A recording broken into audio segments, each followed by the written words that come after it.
I would like to say, if this goes on, and perhaps if the connection breaks down, you can all raise your hands once again if you can't hear me, because I can only see you, I can't hear you at the moment.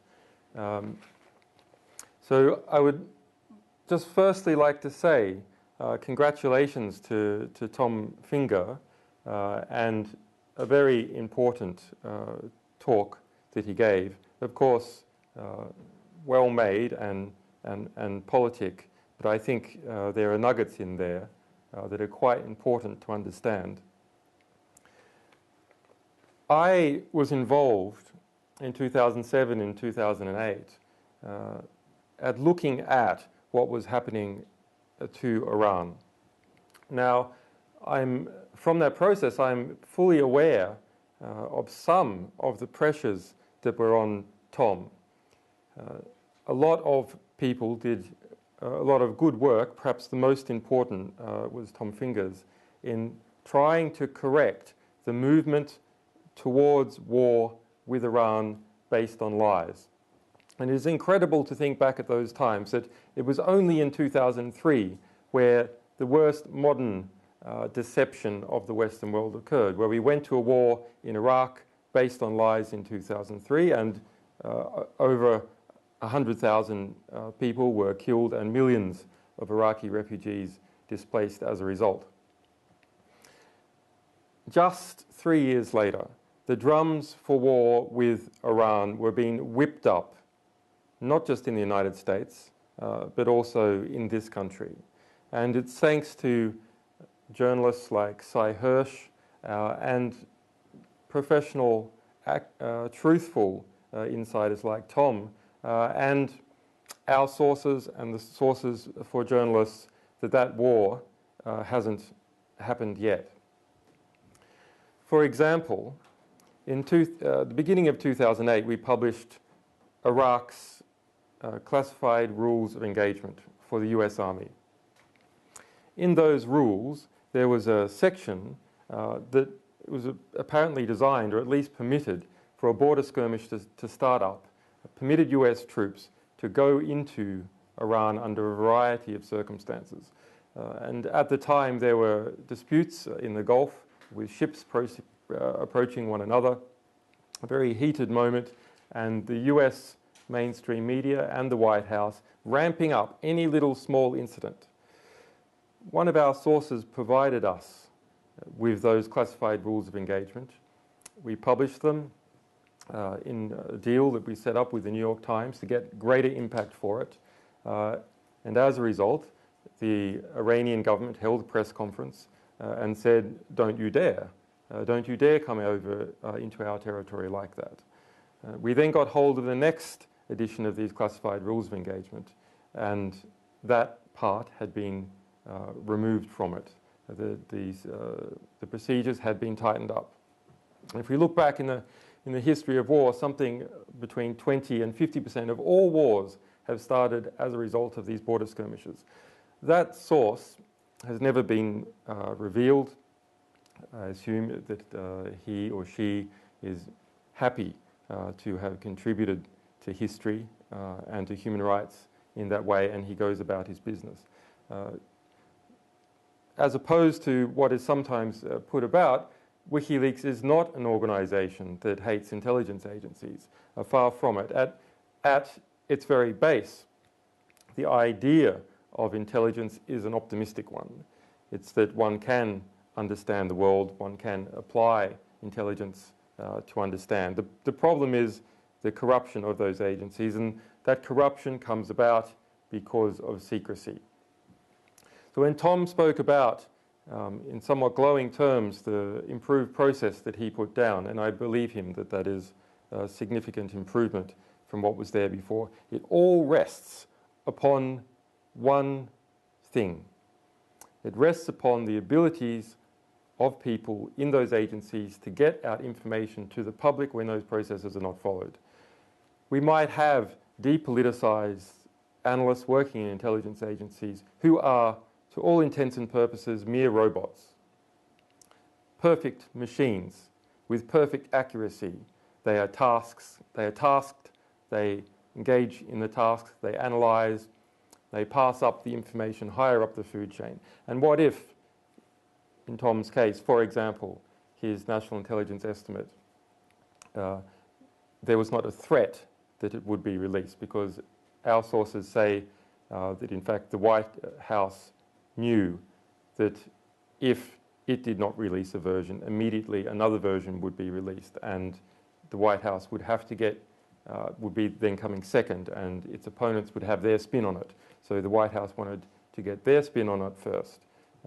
It's only through this pressure of producing analytical product to the public that these sorts of agencies are kept honest and don't become simply robots that are in effect, perhaps it's drawing the bow too far, but some kind of Hitler's willing executioners, mere people who act as robots, who are told to carry out a task and do it. That is not enough. It is not enough to agree to carry out a task for superiors. That is the Nuremberg defense.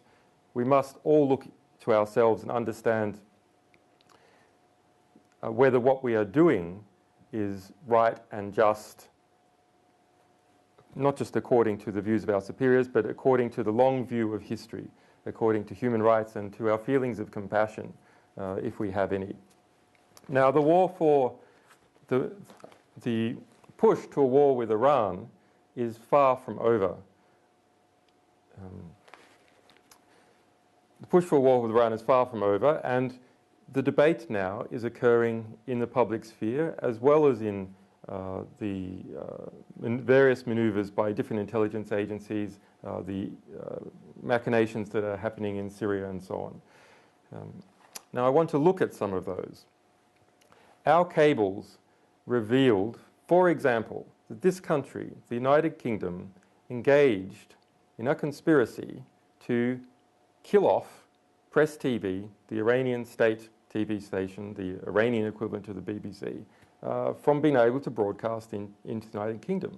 They cut off its satellite feed, which is one of the Sky satellites to this country, the death penalty, effectively, for a national broadcaster.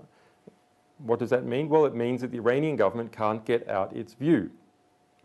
Iran is surrounded by 45 military bases that are hostile to it on every side. There is no border that Iran does not have that is not already hostile or will probably shortly become so. That produces an atmosphere of intense fear. It produces an atmosphere where they think that there is a war. And as a result, we all know that Great Britain in World War I imprisoned Bertrand Russell, for example, and in World War II there were similar abuses. The Iran fears means that the sort of human rights abuses that we claim about, the human rights abuses that are correctly looked into in Iran, have very little chance of resolution because the leadership of that country is so terrified about being invaded. Now, I want to draw this back to something that is personal to us and personal to WikiLeaks. The internet has become the most important device for revealing the truth, at least since the beginning of the printing press. It has become the #1 antidote to TV. Democracies are always lied into war. The Iraq War was a result of lies. The increase in involvement in the United States in Vietnam was a result of the Gulf of Tonkin incident, another lie. It's not just lies by intelligence analysts, it's lies by the big media machine. And what is in the big media machine? Well, it's the various institutions that get too comfortable and too close to the table of power, the very table that they are meant to be reporting on and policing and getting into the historic record. When Tom spoke about process and removing political bias from analysts, there is also cultural bias. What is the cultural wind and is culturally accepted? That also flows into analysts. Now, producing cultural bias is something that we must watch more closely. It's not just about what facts are reported on the BBC News. Those are important. But there are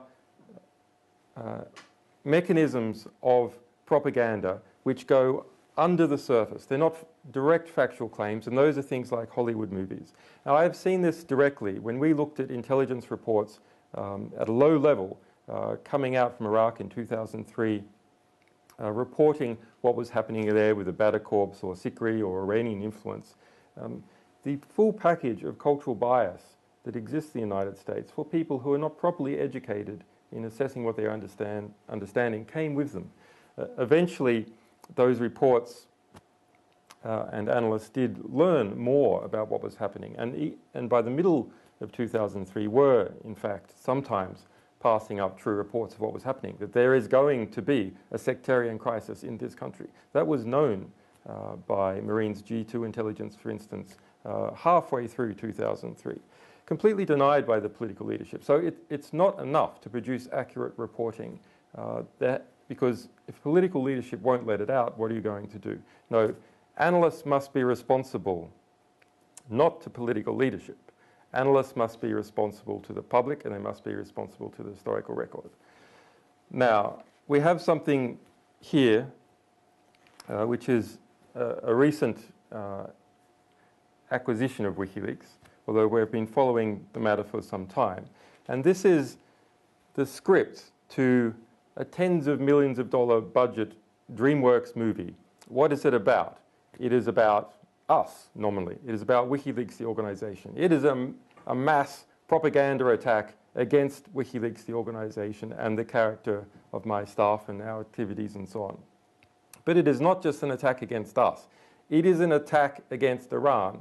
It fans the flames to start a war with Iran. And it's coming out in November. It's being filmed now. Benedict Cumberbatch is playing me. This movie has British involvement, and people in Britain should be concerned about it. How does it open? Well, and this has not been previously disclosed before, the opening scene is in a military complex in Tehran.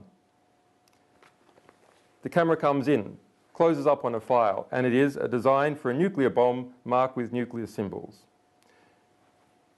There's notes and whispers all around, and they're in Farsi, they're in Persian. There's an older scientist speaking. A high-speed camera will measure the explosive charge we've designed to trigger the chain reaction. It is then revealed by the camera 4 scientists in white coats walking in a windowless corridor. The youngest, Simsana, remember that name, Simsana, writes on the file, "The dimensions of the payload are consistent with a Shabab missile." Okay, that's the opening scene.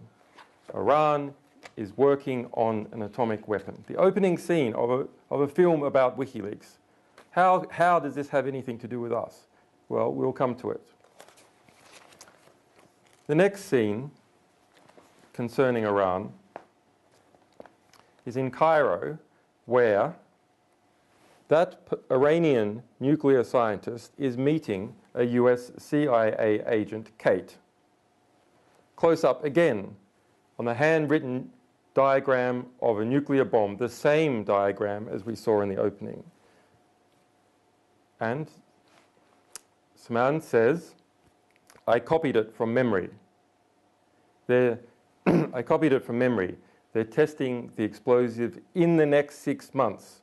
Now remember what Tom's National Intelligence Estimate found. Iran did not have a nuclear program. All 16 US intelligence agencies feeding into that report said that was the case with high confidence, and has been reconfirmed every year since that point. The senior diplomat, who's also at the table with the CIA agent, says, "Shit, we thought they were at least 3 years away from a bomb." Another lie. Tom's report does not say that they're 3 years away from a nuclear bomb. So it's a lie upon a lie, a great big budget thing that's going to be pushed out in November. The Iranian nuclear scientist then says, if it works, they won't hesitate to sell the technology. And even if one of these things, if it works, they won't hesitate to sell the technology. And even if one of these things gets into the wrong hands, they'll sell it anyway. So that's the reality of where we're at. Not merely a war of intelligence agencies, but a war of corrupt media, corrupt culture. That war, we have got to understand. People who have appeared on this panel have been involved, sometimes with great sacrifice, at revealing the truth about important parts of the world, how the world is unfolding, how the world is shaping, the nature of institutions. They have revealed it heroically, in many cases, to the historical record, to our civilization as a whole, to you. You have to understand that where there's great powers at work, I don't mean shadow conspiracies, I mean enormous cultural powers, enormous industrial powers, the vast network of corporations that interact with government agencies around the world, selling them products, shipping their logistics from one place to another. The National Security Agency, for example, now has approximately 70% of its expenditure pass through Northrop Grumman, Lockheed Martin, etc.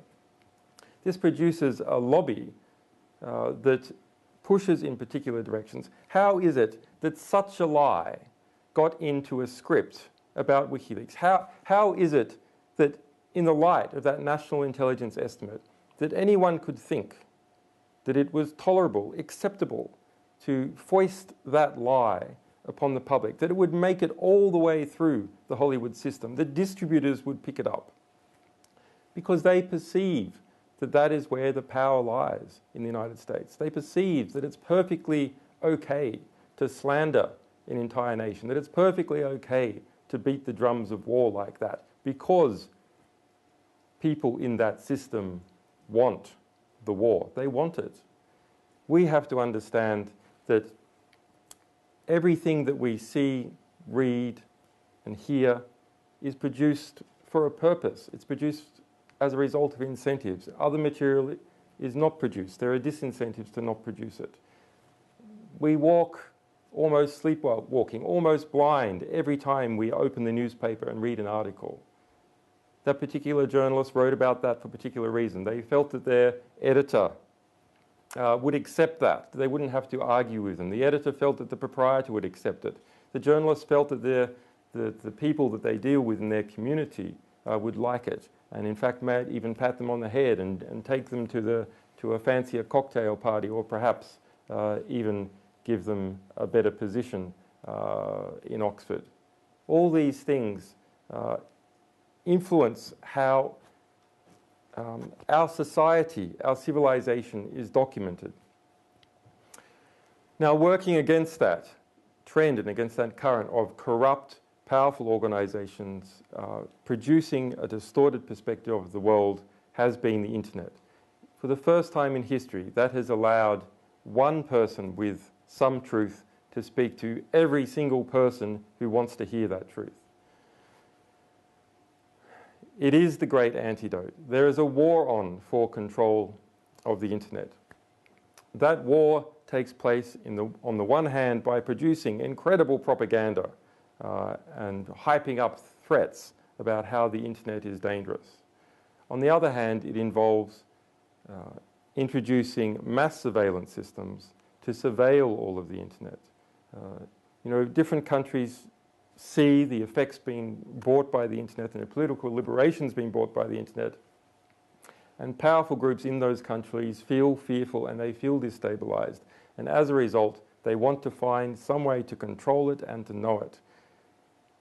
The knowing part of it comes from surveilling every trans-border communication that occurs between Great Britain and the United States, between almost every country in Latin America and the rest of the world, because their communications have to pass through the United States to reach Europe, pass the United States to reach Asia, and sometimes even pass through the United States when one Latin American country talks to another, simply because the communications infrastructure has been passed that way.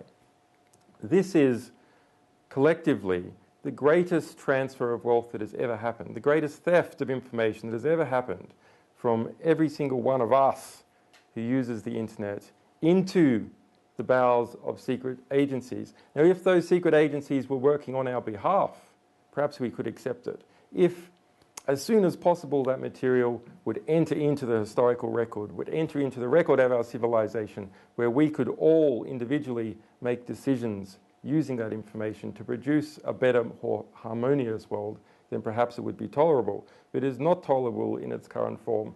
And so it is up to decent people, good people, still working inside of government, inside of private contractors that are engaged in these sorts of behaviours, to get it out to the public, to get it into the historical record, either by doing it anonymously, which is of course what we favour.